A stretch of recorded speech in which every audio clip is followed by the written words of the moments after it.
understand this better, for more on this, we have with us Lieutenant Colonel Daniel L. Davis, military expert, senior fellow for defense priorities, a retired Army colonel with 21 years of service, including 4 combat deployments. Sir, always a pleasure to have you with us on this broadcast.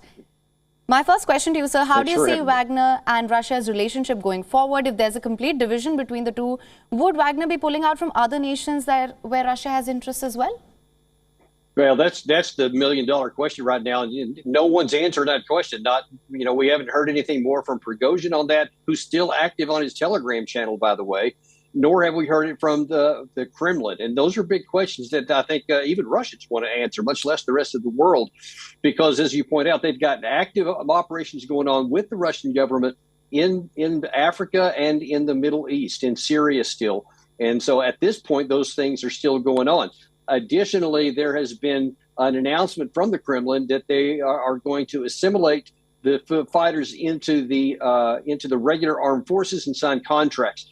But what's unclear is, are they going to take them as individual soldiers, or are they going to take them within a unit? Because the reason that the Wagner has been uniformly successful and uniquely successful in this war has been that they fight differently than the regular armed forces, and they're organized differently. So you can't just put them into the regular unit, and it's not clear that they would go if that's the case. Those are some of the big questions that still remain open.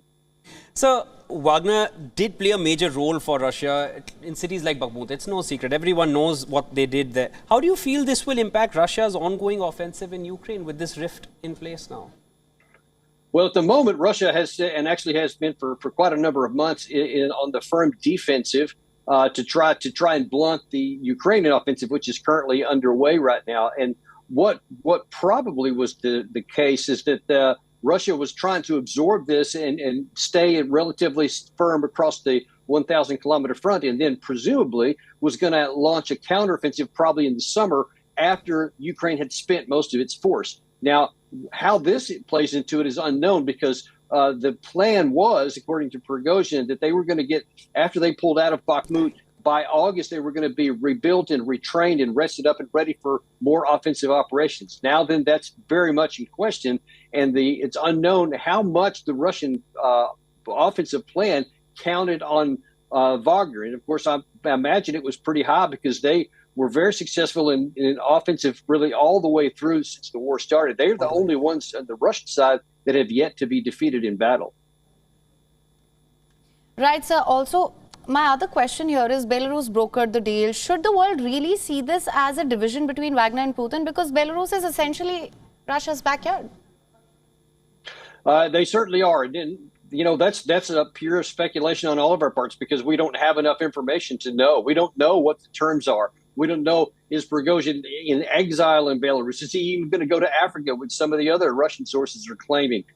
Is he going to be under house arrest, or is he going to actually continue to operate Wagner from Belarus? Those questions are very much on the front minds of many in the West, and certainly in Ukraine, because if Prigozhin is actually going to still be in charge of Wagner as such from the Belarusian side, it's not inconceivable that he may not launch cross-border raids from that area. And I've actually heard that some Ukraine units have already been moving in that direction to prevent that very thing happening. All right. Well, Lieutenant Colonel Daniel L. Davis, thank you so much for joining us on the broadcast with your inputs on this. Always my pleasure. Thanks for having me.